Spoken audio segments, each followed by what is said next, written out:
Happy Father's Day to everyone. You can say it back if you like. Thanks, guys. And I'm feeling grateful. I'm thankful to God for a lot of things. I'm also thankful to Candace, my lovely wife, to my children, and for this church. I'm super thankful that we've come across to this church. We've been here for a year and a half now, and we love it here. We absolutely love it. But the one thing I am sort of disappointed about is that I did not wear my basketball shoes today. Because it is Father's Day, and I feel like on any day, this was my moment to do it. And I haven't. Very gracious, this church, except about my basketball shoes, just so you know. I've copped a lot of flack for wearing them. I'll just put this here for my timer. Because Candace, speaking of, I asked Candace, how do I turn off Siri the other day? And she said, wear your basketball shoes.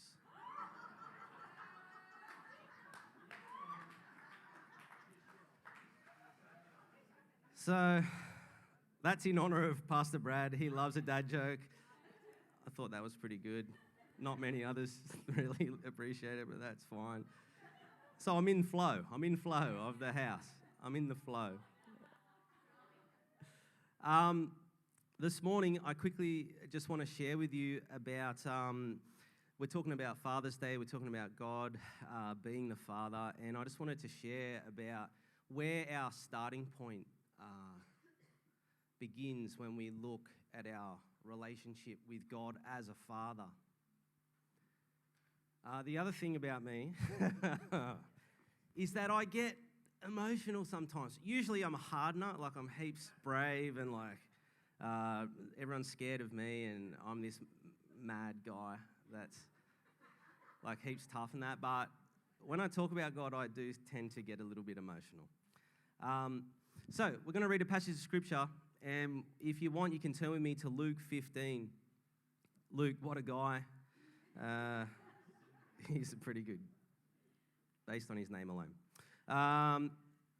And we'll go to 15, we'll start at verse 11. One of the things I like about reading the Scriptures is that if we can allow ourselves to be honest and open, as we read through the stories, what we can tend to do is find parts of ourselves in the stories, the good and the bad.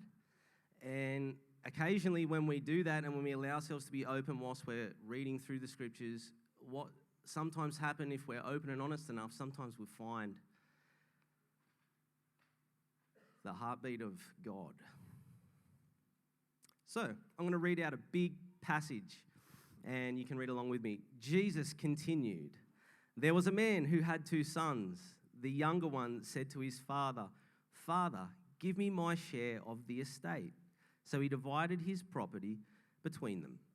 Not long after that, the younger son got together all he had, set off for a distant country, and there squandered his wealth in wild living. After he had spent everything, there was a severe famine in that whole country, and he began to be in need. So he went and hired himself out to a citizen of that country, who sent him to the fields to feed pigs. He longed to fill his stomach with the pods that the pigs were eating, but no one gave him anything. When he came to his senses, he said, 'How many of my father's hired servants have food to spare? And here I am, starving to death. I will set out and go back to my father and say to him, Father, I have sinned against heaven and against you. I am no longer worthy to be called your son. Make me like one of your hired servants.' So he got up and went to his father." I'll just quickly stop there just to give you a little bit of background. Usually when someone committed such a heinous act like this guy, who pretty much said to his dad, "I wish you were dead, give me your money, and I'm going to go," and it was super dishonoring, it was really bad. And usually for this culture, the custom was something called I think it's how you pronounce it. I'm sure Abraham will tell me how to really pronounce it. The kezazah. Can anyone say kezazah?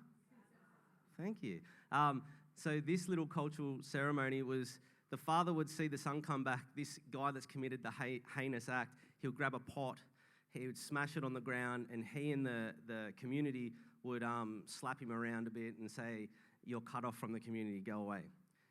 Aren't you glad you live in the 21st century? Yeah, so just so you know, this is what the disciples are hearing. They're going, "Oh, he's going to get a kazazah when he gets back, for sure." That's what the disciples and the Pharisees were thinking. That's what they would be expecting. So, where are we? And this gets me every time, but while he was still a long way off, his father saw him and was filled with compassion for him. He ran to his son, something that wasn't done, a shameful act. I'm sure a lot of you guys know that. He threw his arms around him and kissed him. And the word kissed there, if you look into the original word, the kissed means, the word they used is over and over again kisses, just over and over again. The son said to him, "Father, I have sinned against heaven and against you. I am no longer worthy to be called your son." But the father said to his servants, "Quick, bring the best robe and put it on him. Put a ring on his finger and sandals on his feet. Bring the fattened calf and kill it." A fattened calf would take the whole community to eat. You never just kill the calf for your household. It's a communal thing. So it's a big statement. Let's kill the fattened calf. Let's invite everyone over, have a massive party. Let's have a feast and celebrate. For this son of mine was dead and is alive again. He was lost and is found. So they began to celebrate. Meanwhile, the older son was in the field. When he came near the house, he heard music and dancing. So he called one of the servants and asked him what was going on.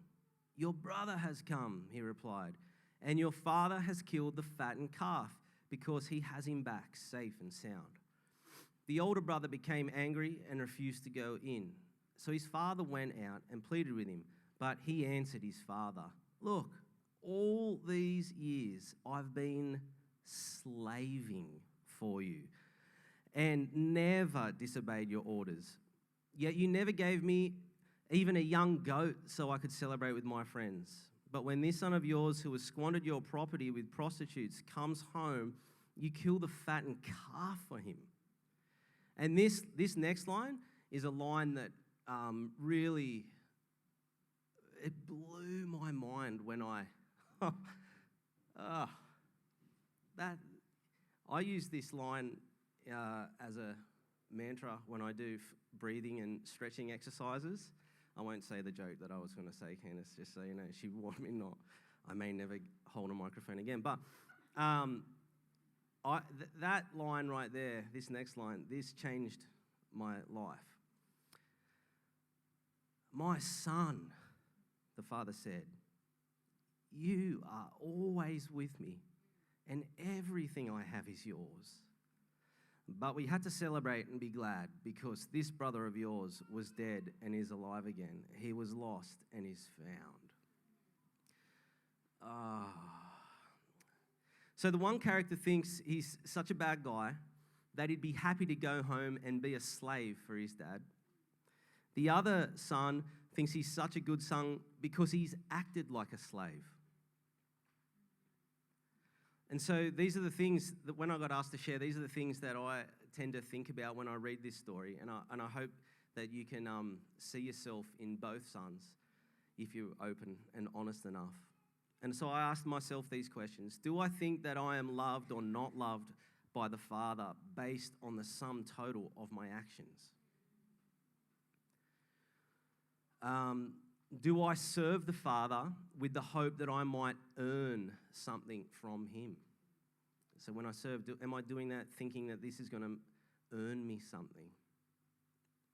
Or have you ever made a mistake and felt like you lost God's affections? Or have you ever done something really good and felt that you deserved God's affections? This is what we find in the two sons. To the son that found himself far away from the Father, thinking his actions would cause his disownment, the Father lavishes his love on him over and over again. To the other son who is slaving away for the Father, thinking his actions will surely get him blessed, the Father says, "My son, you are always with me, and everything I have is yours." It's kind of like a moment like, what do you think? Just because you've acted like a slave, just because you've done everything, you think that you've earned my love and affections? No, you're always with me, and everything I have is yours. Jesus appears to be really making a point in this story. He's really trying. Obviously, it's shocked the Pharisees, and I can see some here this morning. No, I'm joking. But Jesus is trying to shock some people out of their thinking. And what he's really trying to show here is that this father figure in this story, his love can't be earned or lost. You can't earn it. You can't lose it. This father's love, generosity, and good intentions flows towards the sons because of who they are to him, not what they do or don't do. You are the Father's children. Or I'll put it like this, it both work. The love and affection of the divine are yours because of who God is. Your Father. Your good Father. So before I give it over to Glenn, I would like, is it okay if everyone stands just for 1 minute? Because we need to be on our feet and clap Glenn when he comes up for sure. And if you don't mind, I'd just like us to maybe just close our eyes or do whatever you need to do to concentrate on this prayer that I'm going to pray for us all. You might be the child that feels you don't have God's affections because of something you've done. May you know that there's a God rushing towards you with arms open, ready to lavish his love upon you. And you might be also like the other son that feels they have to earn God's affection, and you might feel like you've done something awesome lately. May you know that you are always with God, and everything he has is yours. And for everyone else, may this be the starting point of where we find ourselves when we think of a relationship with God the Father. Thank you, Lord. Amen. So, next up, stay on your feet for Glenn Barr. Thank you. Take your seats. I just got to turn my pad on. Brad joke. Old school.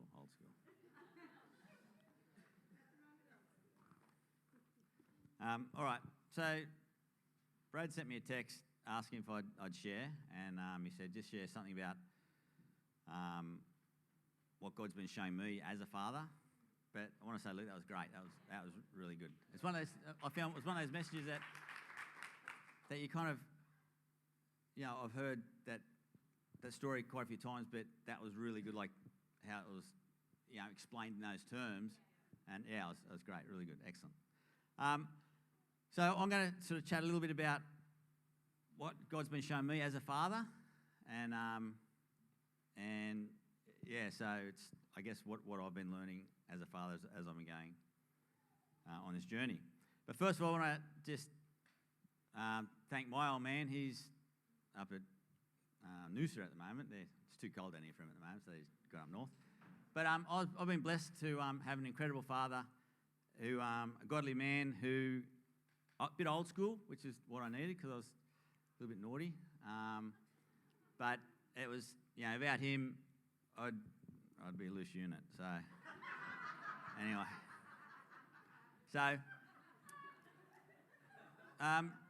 so God's been God's been teaching me many different aspects of being a father, and I've never really fully understood the meaning of like a father's heart or a father's love for you until I became a father, and then that's when you sort of my whole kind of demeanour changed as well. Like, you know, you watch stuff on TV, and some old bloke walks his dog into the vet, walks out just the collar, and I go, his dog's gone, big deal.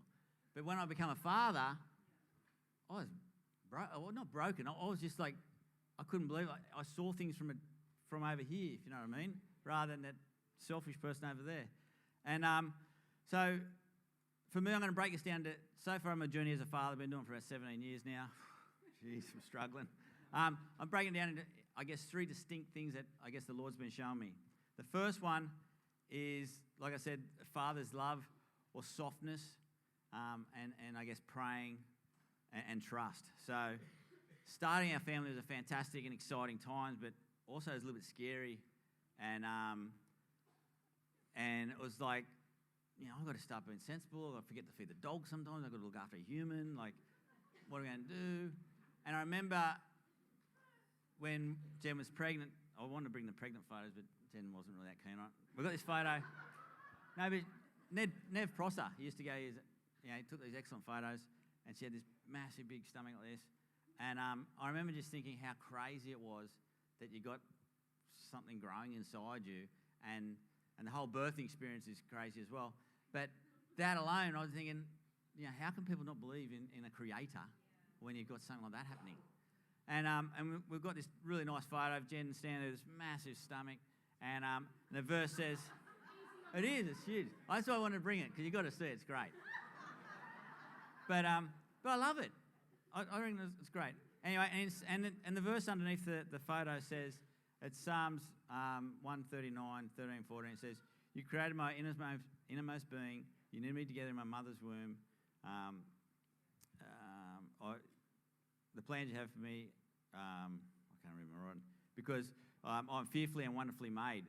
So that's sort of, you know, look, having a baby to me was just like, this is, you know, an incredible honour and blessing. I've got to start stepping up to the plate and start being sensible, or not sensible, start being responsible, I guess. And what's the Lord asking me to do? Like, what is my role as a dad? Because, I mean, you know, I get one shot at it. I've got to do the best I can do. And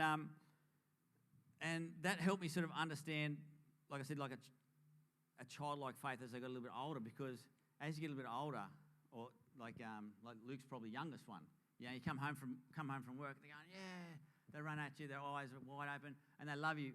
Like, all they want to do is just love on you. And I think God was showing me that that's what he wants for a childlike faith. He wants us just to love him like that without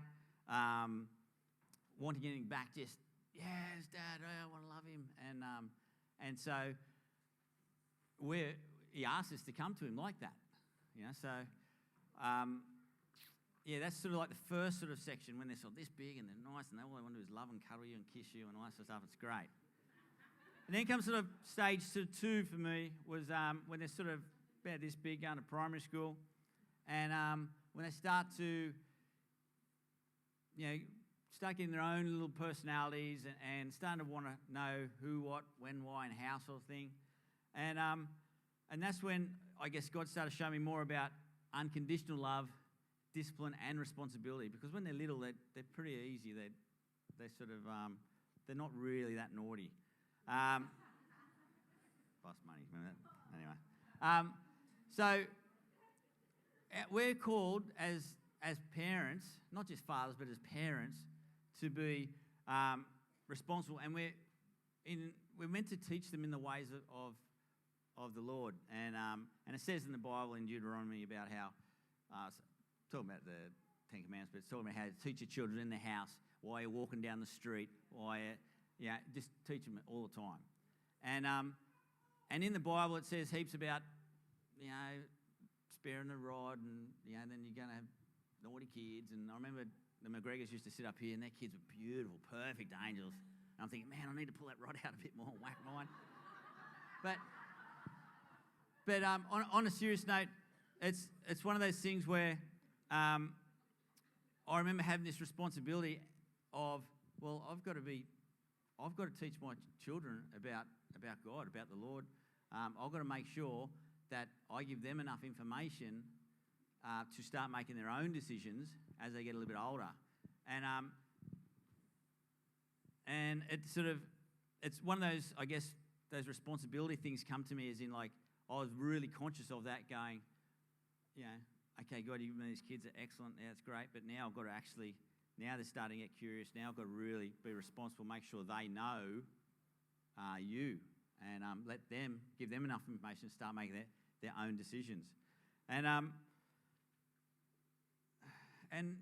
I guess it sometimes comes down to a little bit of discipline. We don't want to discipline our children because it's upsetting, but sometimes we have to, and sometimes we have to discipline ourselves in the sense that sometimes you go, it's a great day, it's been raining for ages, might not go to church. No, I've got to get to church because it's going to be good for me anyway, and also good for the kids. So you've got to, I guess the Lord really showed me that sort of unconditional love, no matter what they do. I've got a responsibility now to bring them up in the right way. And it says in Colossians, not that one. My iPad's playing up, sorry. Anyway, I'll come back to that verse.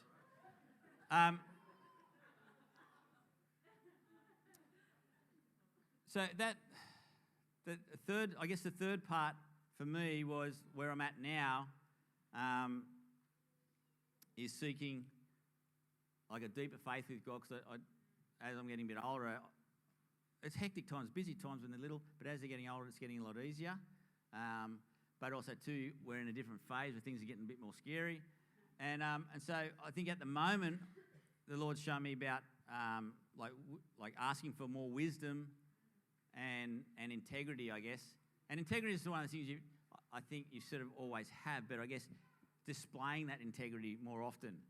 And raising kids, it's a team effort. And in the Bible it does say, about the man being the head of the household and all that sort of stuff. I believe that's obviously a team effort, but ultimately it comes down to like a captain of the team. Someone's got to be held responsible, and it's the father. But Jen and I have always worked together as a team and done it together. So with integrity and wisdom, with teenagers and young adults, they tend to watch everything you do. So I know I'm very conscious of how I speak, how I guess interact with other people, people I don't like, how I interact with them. The other day, Flick got appeased about a week and a half ago, 2 weeks ago, which is great. But about 3 weeks ago, we're going for a drive, and this lady, we're waiting at the servo to pull in. There's a bit of a gap. Flick could have gone, but she waited, and this lady undertook us on the inside and then went up into the servo. I was riveable. I was about to go tear strips off her. But I walked over to her and I just said to her, I said, have you got kids? I said, what are you doing? I said, I'm trying to teach my daughter how to drive. We're inside, I'm going, right, 2 barrels, I'm just going to unleash. But I was conscious of Felicity's just there. And also too, I was speaking to a lady, and she had a baby seat in the car. But this is where that I guess wisdom comes through that God's trying to talk to me about. I had to make sure that I don't want my daughter thinking her dad's a lunatic.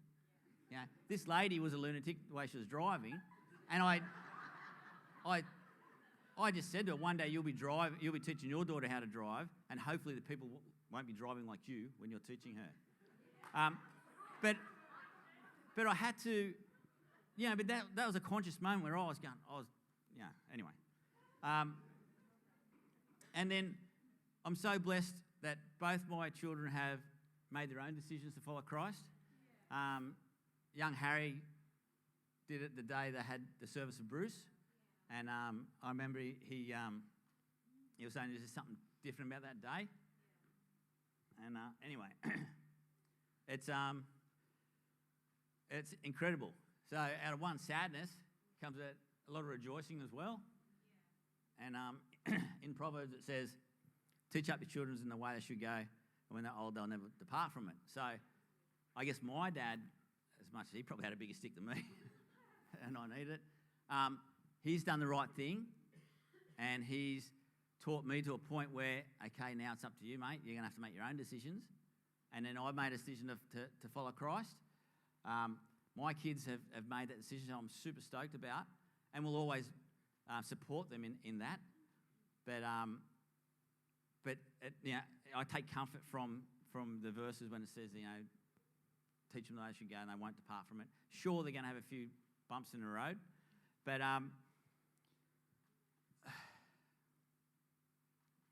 I guess one of the things me and Flick had a bit of a Barney the other night, and I probably didn't handle it the way I should have, and